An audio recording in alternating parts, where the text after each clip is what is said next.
Ugi ngatakan terima kasih matur nuwun rekan kerja ingkang luar biasa wonten ejang menika yang membuat suara kita semakin menggelegar dari ADK Audio Rentalnya Indonesia. Terima kasih matur nuwun. Ugi terima kasih dari tim Limas Desan Dermolo. Ugi ingkang sampun satoto gati nderek mesusaken kajabitipun ingkang hamengku gati nggih. Sedaya keluarga dari tim Holy Wedding Planner juga monggo disiapkan untuk semua keluarga yang mau Bapak Kerawuhipun risang pinanganten kakung.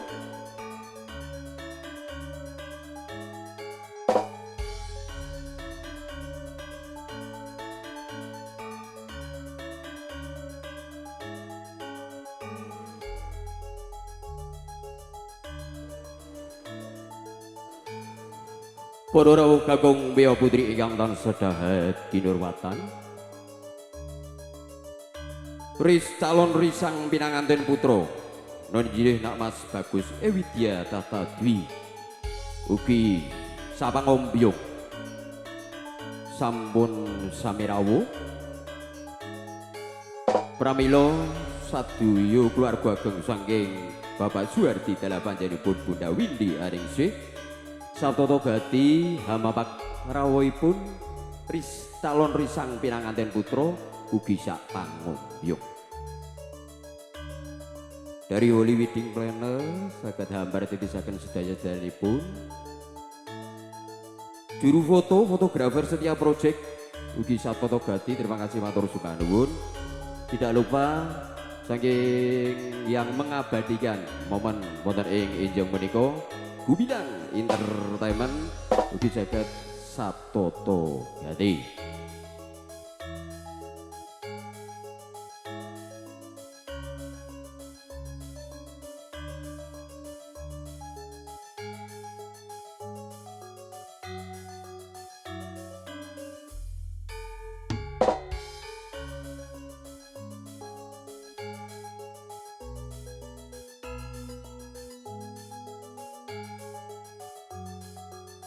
Nyuwun sewu Mas Ketur mbok menawi keparang wonten Kebu Giro wonten Mas Ketur.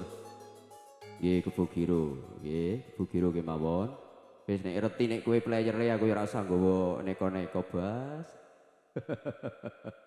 Oke, terima kasih matur nuwun kanca-kanca saking Giat Musik. Para rawuh kakung Mia Putri ingkang tansah dahat kinurmatan. Pinangka pangombyung ugi calon risang pinanganten putra Roninji nak Mas Bagus Widya Tata Dwi ugi sapangombyung sampun dumungguti wonten ing sasana pahargyan.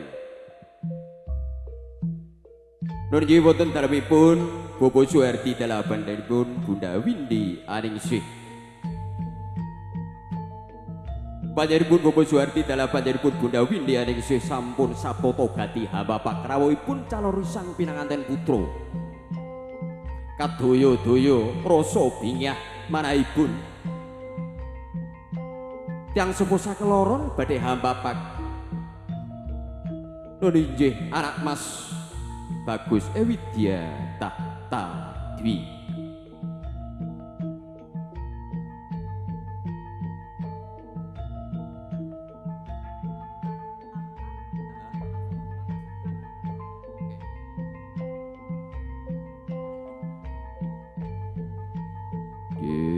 Ugi sedaya-sedayanipun vendor ingkang nderekaken adicara sakral wonten enjang menika saged hambar saged sedaya-sedayanipun mengamadikan momen saking setiap project ugi saking Gubilang Entertainment video syuting saged mengambil gambaripun dipun tenggo kemawon monggo saking bapak-bapak ugi ibu-ibu pinangka among tamu saking keluarga ageng saking panjenengan Bapak Suwardi saged berbaris rapi nggih. Nah.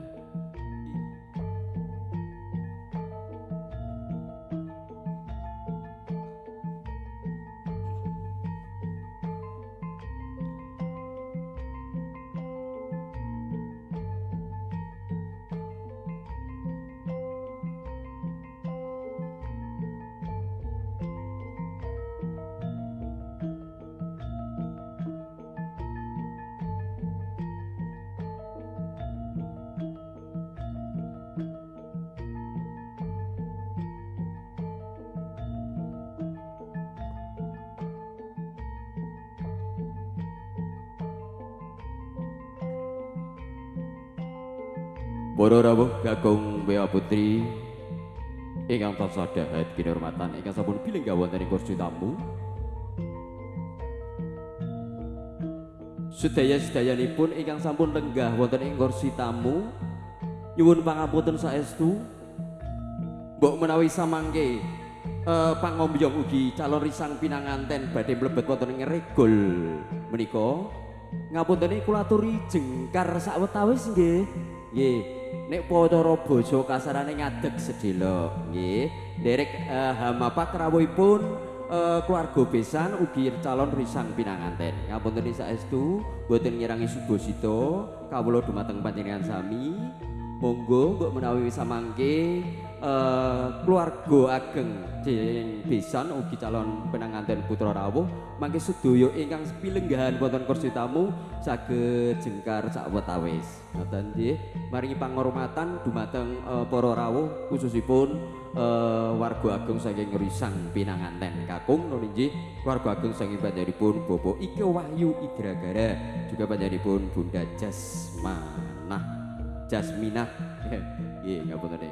Lan ugi kanca-kanca sinoman sampun sapata ganti sampun siap sedanten nggih Bu nggih.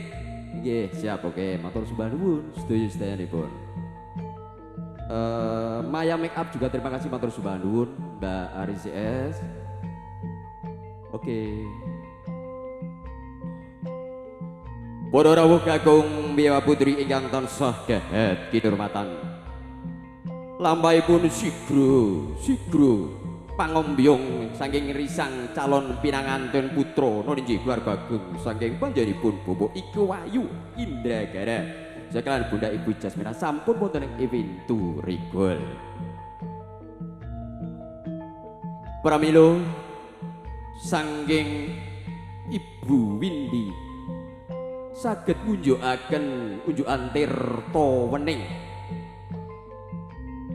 Tirta ateges banyu wening ages bening. Pratandha anggenya panjenenganipun ingkang Ibu hamba pakrawuhipun calon risang pinanganten putra.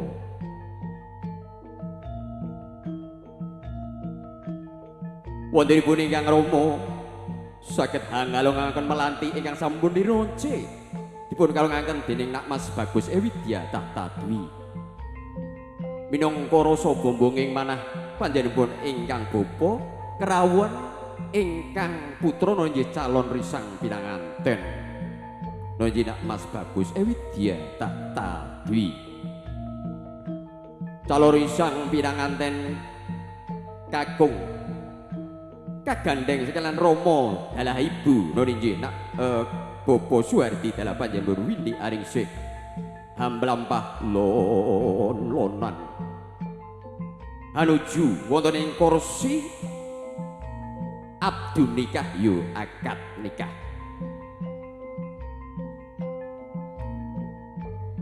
Katon gagah prakoso dedeg widiksa risang pinanganten kakung nggih Mas Bagus Ewidya Tahta anggenya abadi hanglampahi janji suci abdu nikah wonten ing enjang menika.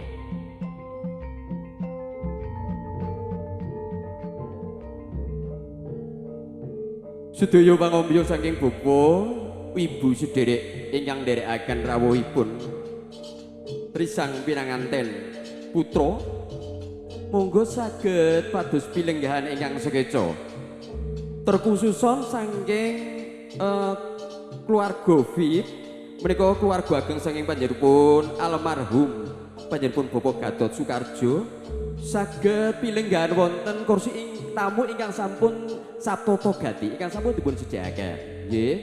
Sepida malih keluarga tamu saking almarhum Bapak Gatot Soekarjo ingkang saking luar kota saged pilenggahan wonten kursi tamu ingkang saptata gati saking Holi wedding saged ambertesaken nggih kanca-kanca Holi. Monggo keluarga ageng saking Bapak almarhum Bapak Gatot Soekarjo. Oh ngoten. Oke. Untuk yang lainnya untuk saged pilenggahan saksanesipun kursi tamu VIP nggih. Bapak nggih ngapuntene mboten ngirangi subasita sopan saton kawula dumateng panjenengan sami.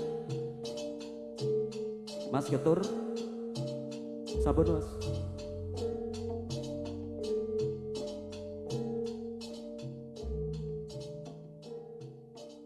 Siwilarang ngaturaken sugeng rawuh dumateng sedaya pangombyong saking risang calon risang pinanganten kakung inggih Nak Mas Bagus Ewidya ugi sak pangombyong ingkang sampun rawuh wonten ing laladan panjenenganipun Bobo Suhardi dalah panjenenganipun Bunda Winti Aningsih rasa bumbung manah saking keluarga ageng panjenenganipun Bobo Suhardi anggenipun nampi panjenengan rawuhipun panjenengan sami. Semida malih monggo saking bapak-bapak, ibu-ibu, Mbak Yu, adik saged pilenggahan wonten ing kursi tamu ingkang sampun dipun sujakaken saking keluarga ageng. Nggih, mbok menawi wonten hal sing ingkang kados terang ing kados katen saged minggah wonten ing Sradi Adam. Nggih.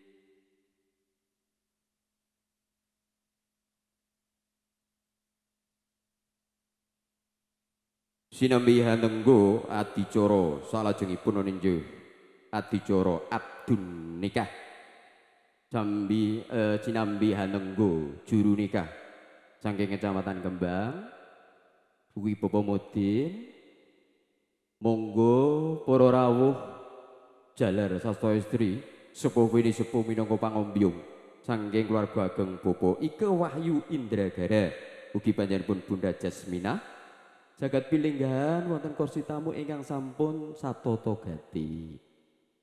Nggih, monggo sami pilenggahan kanthi sekeca kati merdika merdekaning penggalih sinambi hanenggo adicara salajengipun sinambi hangresepi pasugatan ingkang sampun dipunaturaken dening keluarga ageng Bapak Suhardi Sagotra ugi kanca-kanca sinoman samangke.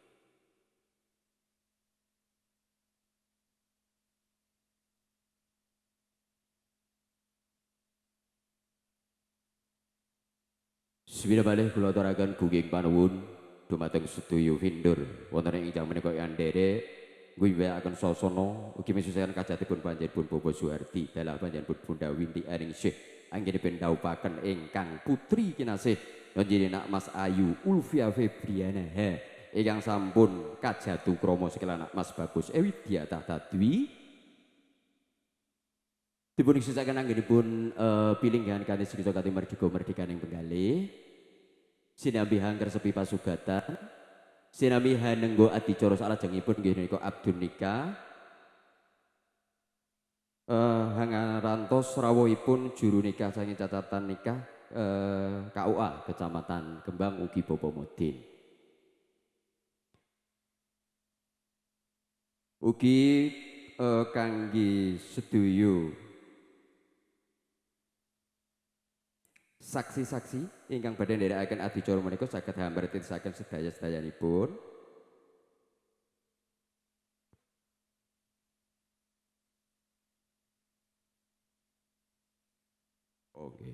Oke.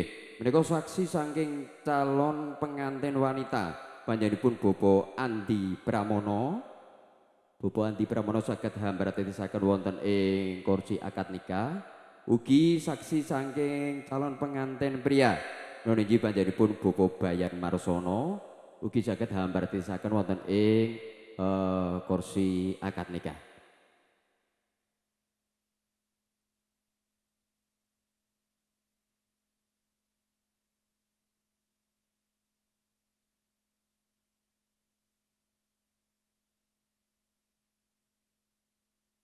Nggih, menika sampun wonten tekenane. Terus suwun wonten badhe klentung nggih Bapak nggih. Nggih monggo. Menika saksi saking pengantin wanita saking Mbak nggih Ulvia. Mriki menika saksi saking pengantin pria panjenenganipun Bapak Bayan Marsono nggih. Dipun rantos rumiyin nggih Pak nggih mengki rawuhipun juru nikah saking KUA Kecamatan Kembang. Para rawuh kakung umiya putri ingkang tansah dadi kinurmatan swidak malih kula aturaken dumateng sedaya sedayanipun para tamu undangan minangka tamu agung saking panjenengan Bobo Suhardi pangombyong saking calon risang pinanganten putra monggo dipun skicakaken anggenipun pilinggahan sinambi hanggar sepi pasugatan ingkang sampun dipun aturaken wonten sak ngajenge panjenengan sami. Monggo wis ora usah ewuh pekewuh. Nggih, monggo langsung kemawon panjenenganipun Bobo Suhardi sakutra mboten saged manggihi panjenengan setunggal mboko setunggal. Nggih.